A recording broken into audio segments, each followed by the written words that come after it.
Now we'll make the little thing a little bigger and we'll read. David David takes counsel with all the big shots. But he doesn't make his own decisions. He wants to make sure that the people are behind him. And he takes counsel with everyone, with all the captains of thousands. He takes representatives from all the people and they make a big decision. David makes this statement to all of Israel. Im alechem tov. Watch in a minute, you'll see how this will fit into what we're talking about. If it's good in your eyes, umin Hashem Eloheinu, meaning we've been making a lot of progress. We're now a united kingdom. We won our wars. We defeated the Plishtim. We're secure. Our country's finally united. We're doing good. It says, if you think this is a good idea, and if all this greatness is indeed from God, nifritza, we'll return to that word in a minute, nishlacha alachenu anisharim, okay? You know what lifrotz is? Nifritza? Let's move forward. Like lifrotz, pritza is to break into something. Where's that song from? You know that song, it's a Chabad song, isn't it? Yotet Kislev. You know the song, anyone know who wrote the words of that song? That was Hashem's Chalom, Yaakov's Chalom. That was last week's shir, wasn't it?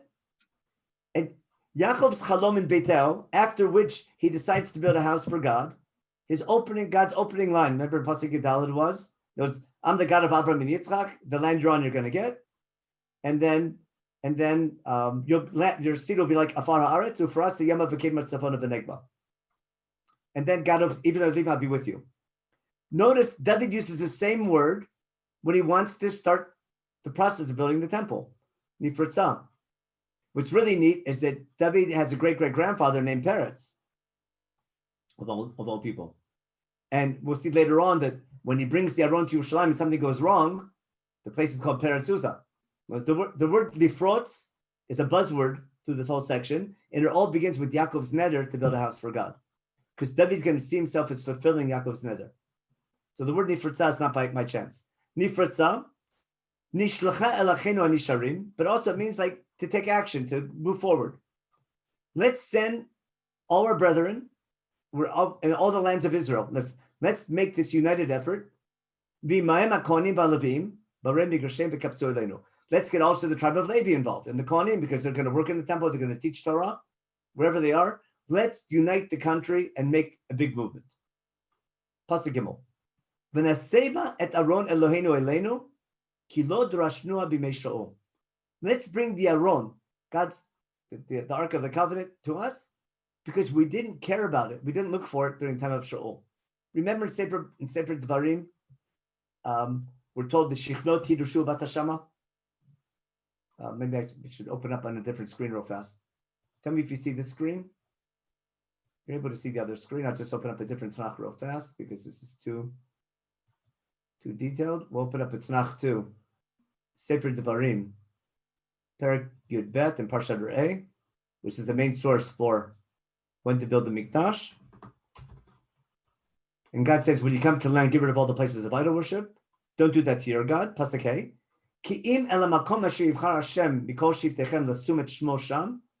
God will pick a place. Remember the word hamakom? It goes back to Yaakov's dream. That God will choose to put his name there, referring to the temple. How do you find the place that God's going to choose? There's almost like a contradiction within the pasuk. Where you don't serve God in multiple places like the Canaanites did. Wipe out the places of idol worship. Don't serve your God in multiple places on all the high hills. Instead, in one place. Go to one place that God's going to choose to put his name there. How do you find it? You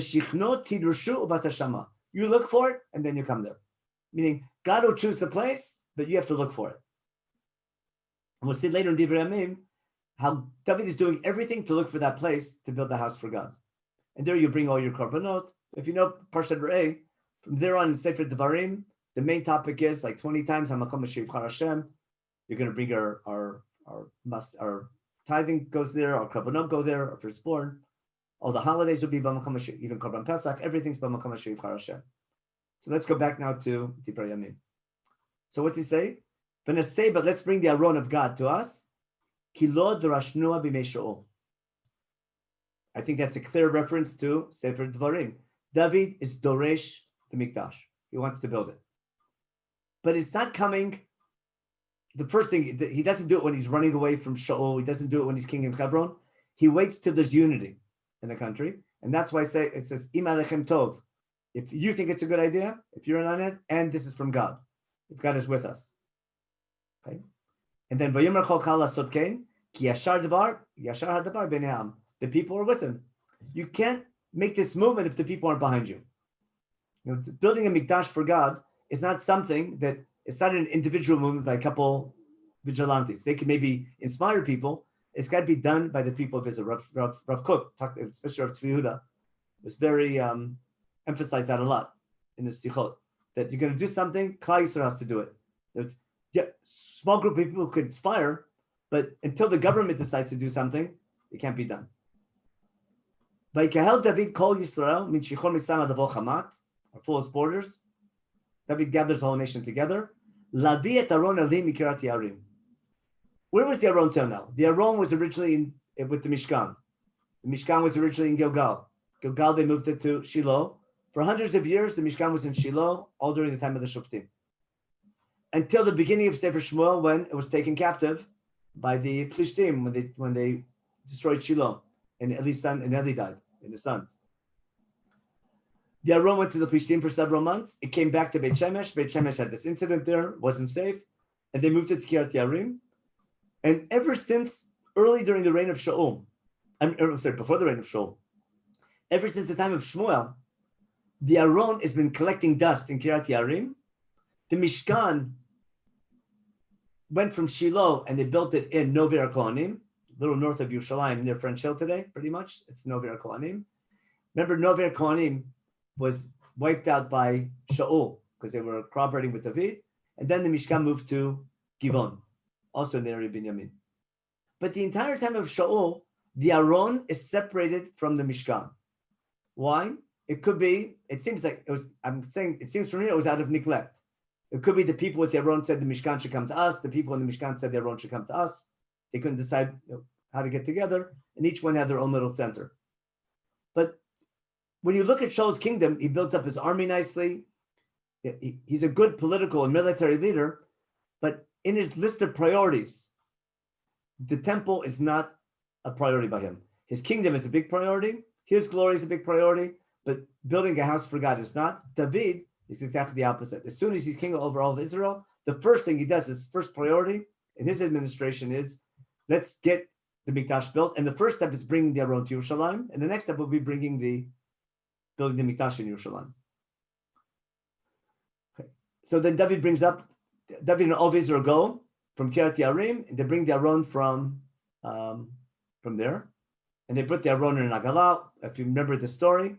And this guy Peretz, a guy named Uzzah, who's in charge of the wagon that's carrying the Aron, wasn't careful, and it almost fell. Remember what happened? And Uzzah, who was responsible for falling, tried to catch it, and unfortunately, he was injured by God's wrath, and he died. This is what happens. In the middle of this ceremony, bringing the Aron to Yerushalayim, which is a great idea, a tragedy happens. Listen to David's reaction. Vayichar le David, ki paratz Hashem peretz b'Uzzah. See the word again, nifratza now, paratz. Vayikra la'machomu peretz Uzzah ad yom hazeh. David's angry. Vayirad David et Elohim, vayamahu lemor, hechavi elai et Aron Elohim. David stops the process. See what happens? He sees a sign from God. The fact that a tragedy happened. Even though David meant well, but because a tragedy happened, something was wrong. He says, let's take a break. Let's wait. What I'm trying to show you, David sees God talking to him through historical events. When his kingdom is finally united and everyone's together, that's a sign from God. God's with us. We can build a house for God. We can bring the Aron to Yerushalayim. We can get things moving. The second something goes wrong, he sees that as an indicator that God's not happy. And therefore we wait. You have to grow slowly. Now, the whole theme I'm trying to show you in all the classes is that there's a connection between the topic of making decisions and is God with us or not with us? We talked about, is Koresh's decree the word of God or not? Is the famine a sign from God that he doesn't want us back, or is it a sign from God that we're not working hard enough?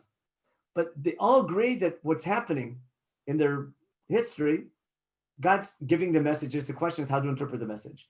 David interprets Peretz Uzzah, that tragedy, as a sign from God. Slow down a little bit.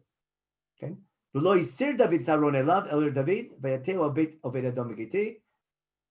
He put it there for a while and we'll see what happens.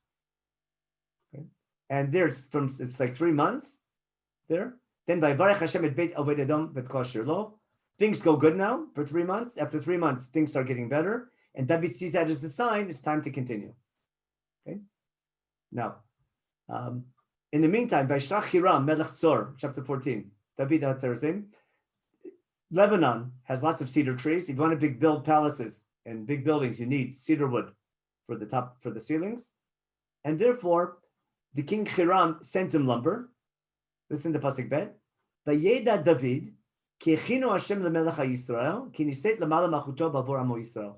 David was in doubt. Is it really what God wanted? Remember, he was anointed clandestinely by Shmuel. He was never officially appointed by a Navi in public. Is it really true that David's rise to power is from God? How does David see that God's behind his rise to power? Through his success. Why specifically this event? And this takes back to what we saw with Yaakov's dream and the story with Avraham Avinu. What do we see? The fact that a foreign king, the king of Tzor, has a positive relationship with David and is sending him wood and he's helping him build a house for God, that's a sign that things are moving in the right direction. Because for the first time since Yeshua, another foreign nation is looking to have a positive relationship with us. Then we talk about David, building up his kingdom, the names of his children, who hopefully one day will take over. Unfortunately, with his children, a lot of terrible things happen, but not for now. Now there's a war with the Plishtim. Vayishbu Plishtim ki yimshach David al kol Yisrael ve'alu Plishtim levakesh et David. Vayishma David ve'aseh lifneim. Why is the battle with the Plishtim in this book? Because the Plishtim is in Emek. The main battle is going to be in Emek Rephaim. Once he moves his capital to Yerushalayim and starts building up the city, that's a danger now to the Plishtim. Remember, because he's uniting the country, the Plishtim on the coastal plain, and therefore the Plishtim now are coming attacking David in Emek, and Emek is going to be in Emek Rephaim. But defeating the Plishtim in Emek Rephaim is going to help secure militarily Yerushalayim. And then David asks God, what should he do? And he looks for God for guidance. And God, the war with the Plishtim is a sign to David. It might be a sign that maybe things aren't good, but God tells David, it's okay, fight them and you'll win, and God helps him win the battle. Then,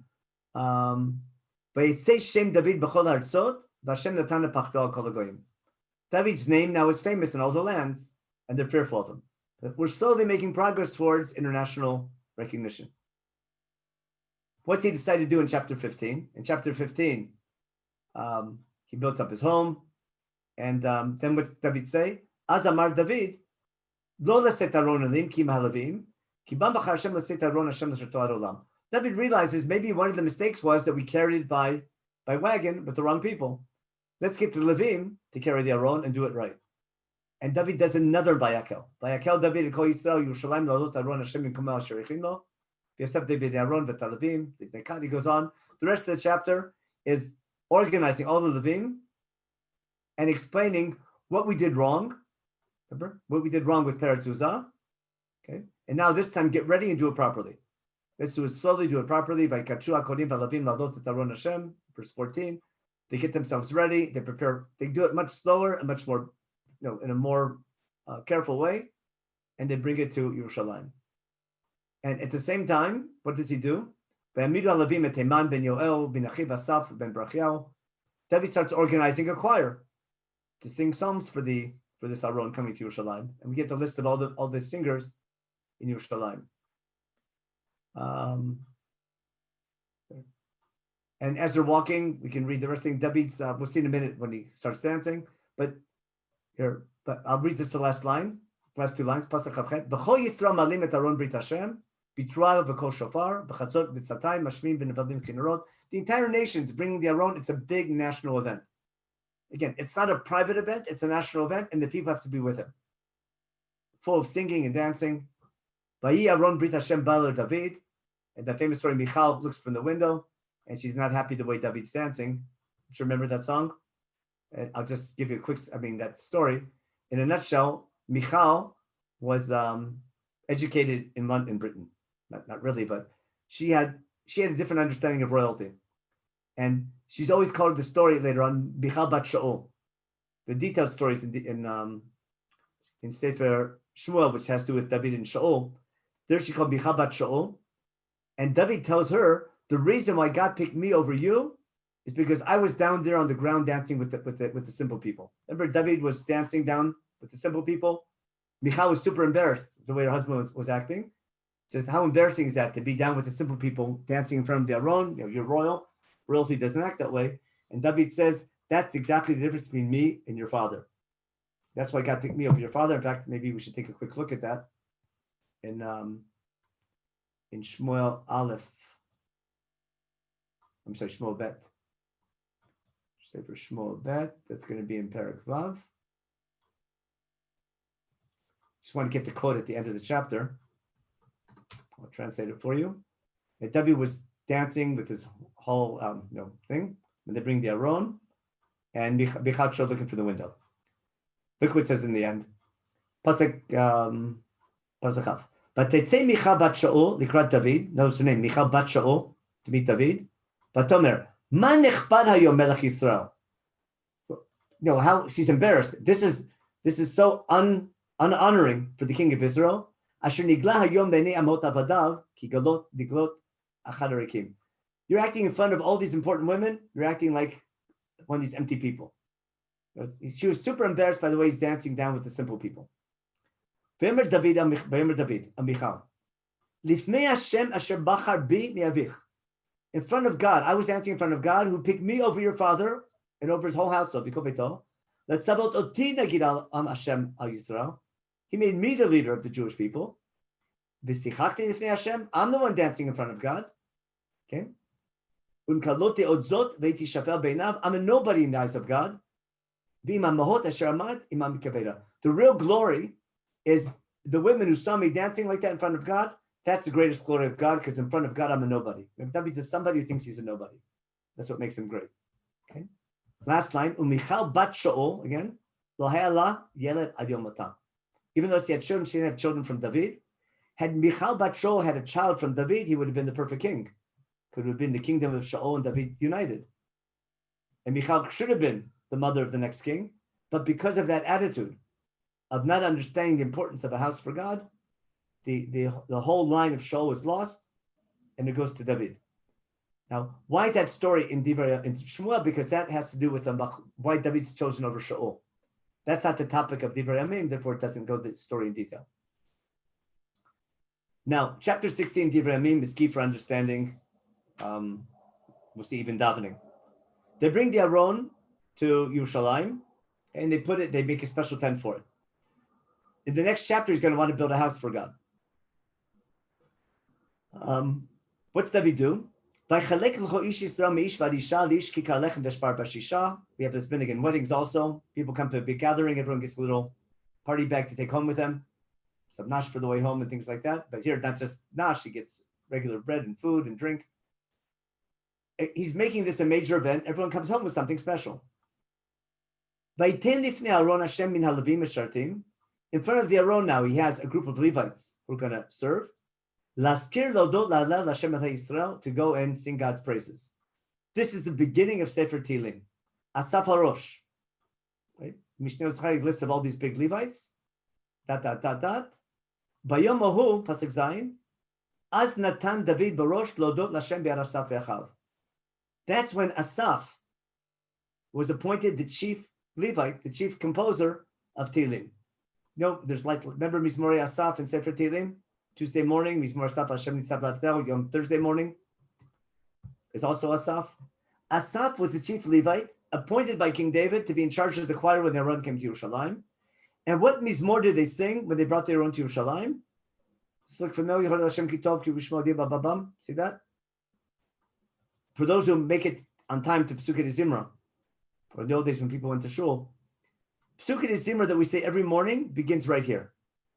It's a perek in Tehillim, but we don't read the version from Tehillim. We read the version from Divrei Yamim. And then later, sure, we're going to compare why this parak is different than the one in Tehillim. But what do we see here? What we say every morning in davening, this Hodu, from here all the way, we'll see to almost to the end of the parak, we read this verbatim. This is what we quote from in your siddur. Look in your siddur when you read Hodu next time, if it has the sources. Divrei Yamim, parak Tetzayin, pasuk Chet. What's that mean? Hodu l'Hashem kiru b'shmo div amim alilotav. In last week's share, when I explained why Yaakov made his neder and why it was in Beit El was the same site. What did Avram do in Beit El? Who remembers? Avram in Beit El called out, built a mizbeach and called out God's name. The Akedah. He was Korei b'Shem Hashem. He returned to Beit El on his way back, and later in Beersheba. But Avram's life was being Korei b'Shem Hashem, but he only did it when he was established, when people looked up to him. And now that we're established, and we have a capital city, we have a king, and our country's good, we won our battles, and things are going good, what does he do? The Levim sing what psalm? That it's our job now to call it in God's name. Hodu Hashem, thank God, recognize God, call it his name.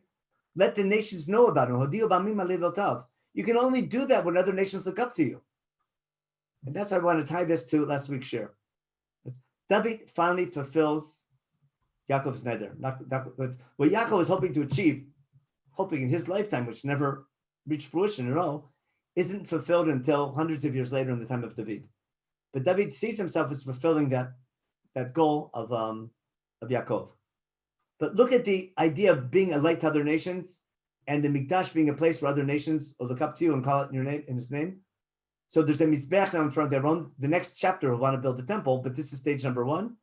But right away, Levim singing God's songs, singing his praises, not just for ourselves. It's not just remembering God help us in battle. It's not praying to God, it's praising God. Okay, that's why it's in Pesukei Zimra. Shiru lo, zamru lo, sichu b'chon niflotav, v'talav shem kodsho. Okay, dirshu Hashem v'uzo, bakshu fanav tamid. Remember all the things he does. Who's commanded? Zera Yisrael bil b'nei kol b'chirov. And he's our God who made our covenant, that this is fulfilling a covenantal promise. Later we'll see this is Brit Ben Abtarim. Remember the Brit he made with us, which he made with Avram and Shvuati Yitzchak and Yaakov, established it to promise the land of Israel. That's called Brit Avot. And God watched our forefathers and took care of us. And therefore, what do we need to do? We need to sing his praises. Shiru Hashem kol haaretz, basu neshoto, sapro b'gem kvodo. I'm just trying to show you that the only reason we could sing these psalms now in front of the Aron in Yerushalayim is because we're able to as a nation. We reached a situation of stature that other nations look up to us. We're respected. We have treaties with them. We're working with them. The highlight will come in the time of Shlomo. Therefore, we have the famous that the prayer goes on. And then finally, what does he say at the end? Then he quotes Hodu Hashem Kitov from Chasdod, then Brimru, Hoshenu Hashem Elohishenu, God save us. Okay? V'kaptzenu v'tzidenu min hagoyim lodot l'Shem kodshech l'shtabech b'telatecha. Gather us from wherever we are, from wherever we were beforehand, at the time of the Plishtim, we remember they were running away and things like that. Now, unite us all, save us. So what can we do? So that we can sing your praises. Give us Yeshua, give us salvation, so that we can lodot l'Shem kodshech l'shtabech b'telatecha. Help us so we can praise you. And then we have the famous line, Baruch Hashem Yisrael min olam v'ad olam. We also say that every day. V'yamer kol amen v'hadal Hashem. They leave the Aron there with the Levim, and they talk about the different kohanim. What's the next thing that happens? Chapter 17, and we're going to run out of time in a minute, but I'll do this a little quicker now. In chapter 17, what do you expect? David is going to want to build a house for God. And Vayi kasher yashav David bebeto. David's in his house. Vayimer David on Natan Hanavi. Hine enochi yoshem bebeit harozim. Baron Brit Hashem betoch eriot. Betachet eriot. Says it doesn't make sense. I'm now in a palace. Remember, I got wood from lumber for the king of Zor. David's sitting in a permanent palace. We have a permanent capital city, and God's Aron is in a temporary tent. He wants to build a house for God. It's so obvious that it's the right thing to do. Let me just, I'm going to unshare the screen for a minute. Yeah, let me ask you everyone a question here. It's so obvious that it's the right thing to do. Natan's going to tell David, go for it. But sometimes you have a question you don't need to ask a rabbi. Remember, Natan the Navi, not every word a Navi says is what God tells him to say. A Navi is someone representing God. If there's a hard question, God might come to him in a prophetic dream. But when you want to know what would God say about something, you go to a Navi. He's God's spokesperson. It's so obvious that David's right in wanting to build a house for God because we reach Menucha v'Nachala, things are great. Of course, that's the next thing to do. And that Natan tells David, go for it. That night, God comes to Natan and tells him what? Remind me what God tells Natan to tell David. He can build or he can't build? Cannot. Yeah, and why can't he build? Lee, I want you to answer because I think I go right away. Yeah, Lee, why can't he build? Sefer Shmuel Bet doesn't talk about Ishmael Chama. It just talks about, I've never had a house. I never asked for a house. Yeah. God seems to be against the idea, right? But give me the classic reason that you thought it's going to say. He has blood on his hands. For God? Because he has blood on his hands. Dynasty. Because he's a man of war. That's the answer everyone gives. That's not the answer in Sefer Shmuel, and it's not the answer in Perek Yud Zayin in Divrei Yamim.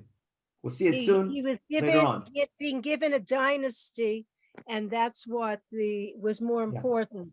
Yeah. Exactly. God's going to say, you're almost there, but not yet. You're level 9, not level 10. You think you've reached a situation where you can make a name for God? You're ready to go public? You're not there yet.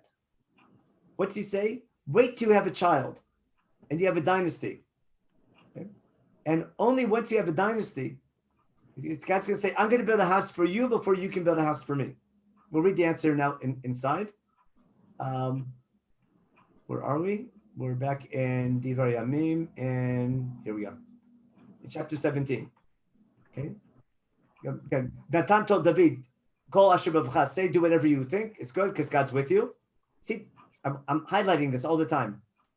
Why does Natan say, "Do what you want"? Not because God told me so, because God's with you. What's Natan doing? He sees the hand of God in history. David is so successful; he's in the right direction. The next thing to do is to build a house for God. They're saying when things are good, it's time to build. He's reading the hand of God through historical events. That night, God comes to Natan and tells him, go tell David, not so fast. Are you going to build a house for me? There were lots of leaders before you. I didn't ask them to build a house for me. On the other hand, he says, I've been with you everywhere you've gone. I defeated your enemies. And I made a name for you. I made you great. And I now have a place for my people in Israel. And now we're planted and we're solid. And hopefully no one will continue to give us trouble. Okay. Now, Pasuk Yud, since the time I appointed Shoftim, judges leading the people, now you, more than anyone else, all your enemies have fallen before you. I'm telling you, don't build a house for me. I'm going to build first a house for you. Now he explains what he means. When you pass on, you're getting old, wait till you get older. But one of your children will succeed you. I'll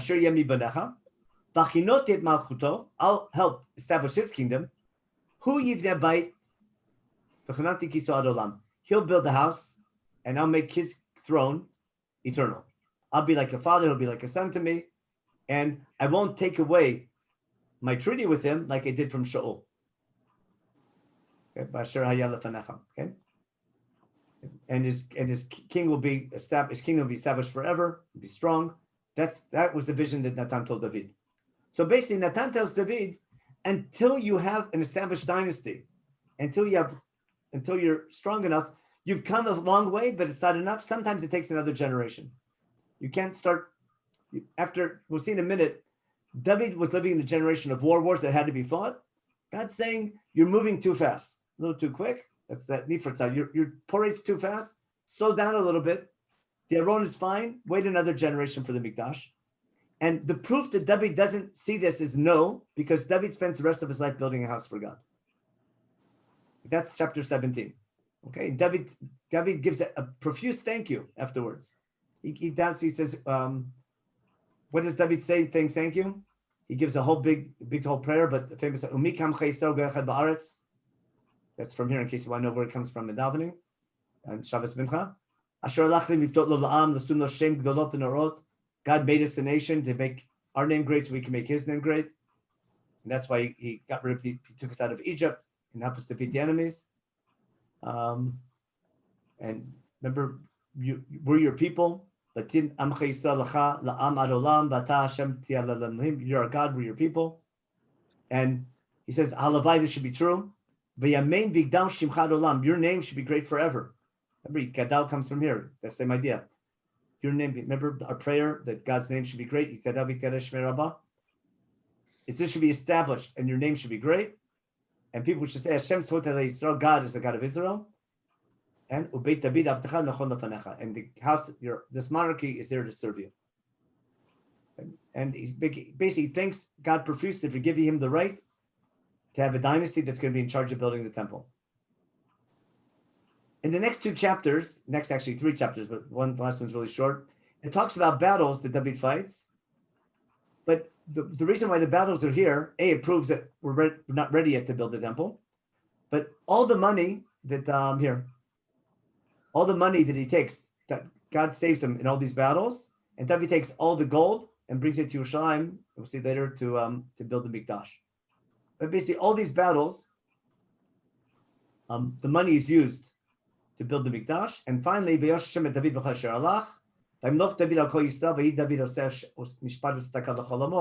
David, more than any other king, is known for doing mishpat and tzedakah, justice and righteousness for his people. And that's another prerequisite for having a temple.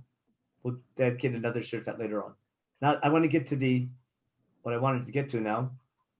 Why everyone says, please, you have blood on your hands. In chapter 21 is a story when David counts the people. Let's go to chapter 21. He counts the people, and that was a big mistake, and there's a big plague. And David takes the responsibility. I guess we'll have to dedicate a shir to this later on. But that's the famous famous. God gives David a choice of 3 punishments, either 3 years of famine, or 3 or 7 years of famine, 3 months of war, losing to your enemies, or 3 days of a epidemic. And David says, give me the epidemic, give me the direct punishment from God, because maybe he'll have mercy. And there's a terrible plague, and then David on his way to the Mishkan in Gilgal, and David stops him. God stops him and says, stop here, bring me a korban. And he buys the field from the Jebusite. We'll see in a minute. That's the site of Yerushalayim. Here, we're going to read the story at the end of the chapter. Beitahi, Birot David keno Hashem b'goren Arnan Hayvusi v'Yisbach Sham. At that time, when David prayed to God, and God answered his prayer on the threshing floor of Arnan, where he brought his korban, but God didn't answer the korban because he's offered a sacrifice. David's tshuva was a complete one. God answered his prayer because it was true prayer. David expressed his prayer through the korban. The Mishkan was in Givon, and David wanted to go to the Mishkan in Givon, but he couldn't go there to check God. Because the sword of God's angel was bringing the epidemic, was there. And the next line should be the next chapter, but should be the same chapter, but we'll read it. What's David saying? That's the place to build the house for God. In other words, David decides this is the place to build the house for God. Why it's David's decision, not God's decision, or it's a joint decision. We saw God will pick the place, but you have to look for it. David decides because God answered his prayer, it's this place that God chose, and decides to build the Mikdash on this spot. David gathers all the Gerim together to do all the stonework. I guess our time's almost up, so I'm just going to jump ahead. David gets everything ready. He calls Shlomo, and he calls Shlomo and commands him to build a house for God. 2 lines. Pasuk Zayin. V'yomer David Shlomo b'ni. David tells Shlomo, my son, Ani hayam levavi livnot bait l'shem Hashem Elohai. I wanted to build a house again for what? See the word Shem Hashem? For God's reputation. The goal of the house is not to feed God, but to make his name known.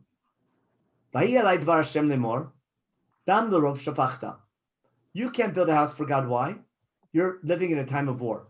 The great wars you fought. You can't go public to make a name and a house for my name because you're living in a time of war. Wars that need to be fought, but you're living in a time of war, and therefore things aren't ready yet for a house for God. Hine ben noladach. You're going to have a son. Hu ish menucha. He'll be a man of rest. We'll see, a man of peace. Vanichoti lo mikol vav misavev. He'll have rest from all his enemies. You're still living in a time of war. They're almost done, but there's still things to finish up. Ki Shlomo yesh Shlomo. His name will be Shlomo. V'shalom v'sheket etein Yisrael b'yamav. During his reign, there'll be peace and quiet. Hu yivna bayit nishmi. In other words, what's the prerequisite to build a house for God? Not just you having a son. You have to have a son who's living in a time of peace. And only he can build a house for my name. And remember the name Shlomo. He's called Shlomo because he has to be an ish menucha, a man of peace. V'shalom v'sheket etein b'yamav. David named Shlomo to make sure that he'll be a man of peace, because that's the prerequisite for building the Mikdash. Not someone named Shlomo, but someone whose life is Shlomo. David is worried stiff that his son is going to be like his father and want to be famous for being a great man of war. David tells Shlomo, my generation was one of war. Wars, important wars, but because I was living in a time of war, we couldn't build a house for God. We weren't ready yet. I want you to take over. I want you to be a man of peace. If you're a man of peace, then you'll be able to build this house for God. Don't say, I got everything ready for you. He says, God told me I couldn't build it because things weren't ripe yet. You can build it if you'll be a man of peace. And David's emphasizing this message to Shlomo because David's worried stiff that Shlomo will be like his father and start even more expansion. God's telling basically David, like we see in Kohelet, there's a time for war. I was living in a time of war, wars that had to be fought. Wars are over now. It's time for a time of peace. But we can't build the Mikdash until we're living in peace with our neighbors. Remember Yaakov, let me end with this. Remember Yaakov's neder from last week? V'shavti b'shalom beit avi. God just said, I'll bring you back here. And God says, I'll take care of you and I'll bring you back. Yaakov, when he makes his neder, he puts up the matzeva, puts oil on it, and says, I want to build a house for God here. But on what condition? V'shavti b'shalom beit avi. Not just returning home, I'll build a house for God. If I return b'shalom, I come in peace, complete. Because Yaakov realizes you can't make a name for God and build a house for God unless people look up to you, like things were at the time of Abram. And he's hoping to come back with a family and to build that house for God. And shalom he never reaches. Now it's really, last line, remember what's it say when Yaakov comes to Shechem? Vayavo Yaakov shalem ir Shechem. Machloket parshanim, remember? Rashi, shalem b'mamono, shalem b'gufo, shalem b'masav. He's shalem. And therefore, all he has to do now is go to Beit El and build a house for God. What happens instead? Shechem, Shimon and Levi, vigilantes. So it could be they were right. You can argue that they did the right thing or wrong thing, Yaakov and Shimon and Levi. But once they do that, once you're at war with your enemies, once the people in the country hate you for whatever you did, even if it was justified what you did, you can argue whether it was justified or not. But even if it was, you're not living in peace with your enemies. You can't build a house for God. Yaakov returns to Beit El as a place of refuge. He repeats his neder, one day I'll build a house for God. He calls it Beit El again, but he never builds a house for God because his life is still a mess. Then they sell Yosef, and they go down to Egypt. And then finally, who's going to build that? We end up where we ended up last week. We have to finish this in another class already. But in chapter 29, when David got everything ready,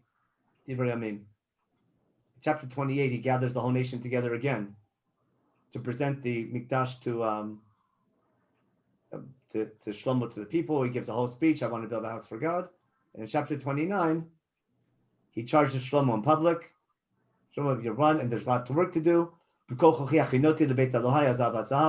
all my strength, I got everything ready to build this house for God. The gold, the silver, the plans, We saw this last week. And then, what does he say? He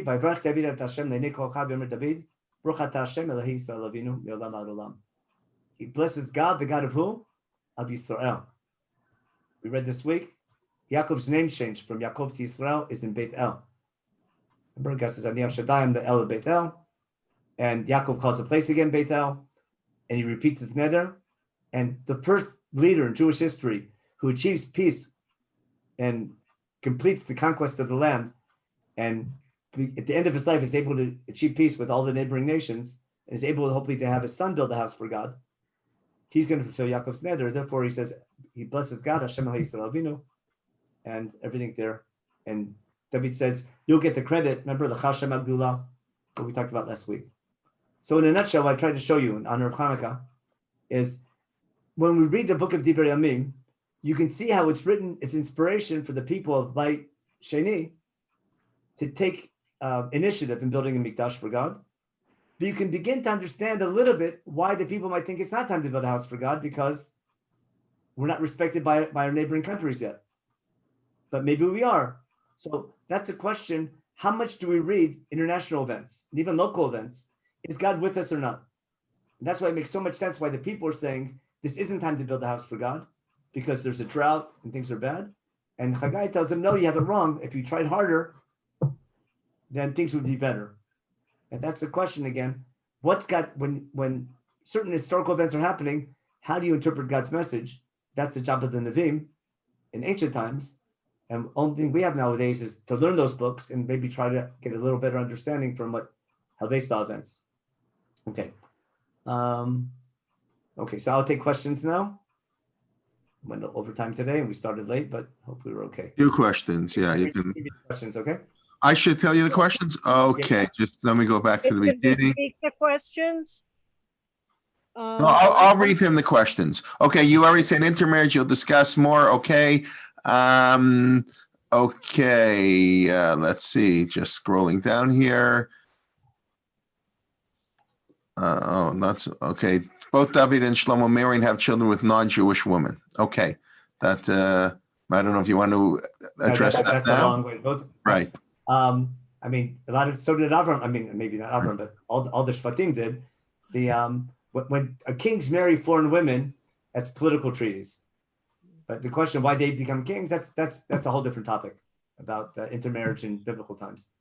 All right, so Harold is saying that basically, to summarize, I think you're saying the purpose of the part of Divrei Yamim post Shlomo is to warn people, but what to avoid to keep the Mikdash intact after it's built.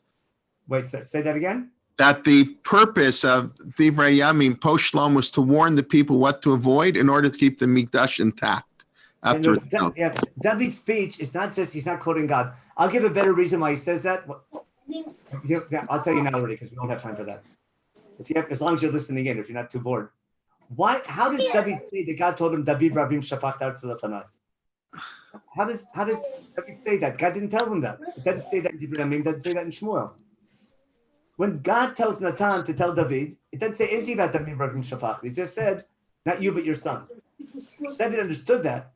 But David said, God told me, David Rabim Shafachta. Well, Mute yourselves.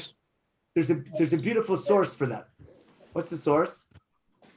Open up Sefer Shmuel Bet, in the story of who? Story of Bered Avshalom. Remember, go to Perek, should be Yud Zayin. Shmuel Bet. Bered Avshalom. David's running away from Shaul, right? I'm sorry, chapter 16. David's running away from Shaul, has to leave Yerushalayim. And on his way out, he's passing Rechov Bar Ilan, and I'm making a joke. He's passing a Haredi neighborhood in Yerushalayim, okay? Ubam Belach David Bachurim. David's leaving Jerusalem. V'nei misham ish yotzei mishpachat Beit Shaul, u'shmo Shimi ben Gera, yotzei Mekalel. David's leaving by this guy named Shimi ben Gera. V'yisakel ba'avenim et David, v'kol avdei Belach David, v'kol am Gerim. He gets pelted by rocks, by stones, in Jerusalem on the way out. I was joking about like what happens now, or at least happened. Remember they used to throw rocks at people on Machalo Shabbos and stuff? So the minhag of throwing rocks at your political opponents in Jerusalem is an old custom. But seriously, David's leaving Yerushalayim. He's getting pelted by stones by Shimei ben Gera. Listen to what Shimei ben Gera says. As he's throwing stones, he's not calling him Nazi because they don't have that analogy yet. What's he say? He calls David, you're an Ish Hadamim. And you have done with no authority. Heshiv alecha kat kol demei beit Shaul asher malachta tachtav. Says, as they say in Hebrew, Magia lecha. What's God doing to you? Shimi's doing what we're doing in our class. He's seeing the hand of God behind these events. If David is losing his kingdom to his son and that rebellion, God's getting David back for his own actions. Because what you did to Shaul was terrible, right? God's paying you back for what you did to Shaul because you took his kingdom from him. That's harsh, isn't it? Shimi's saying, look what God's doing to you. Wake up, David. Don't you realize you're an evil man? You caused a civil war. You usurped power from Shaul. What'd you do? Okay, listen. One of his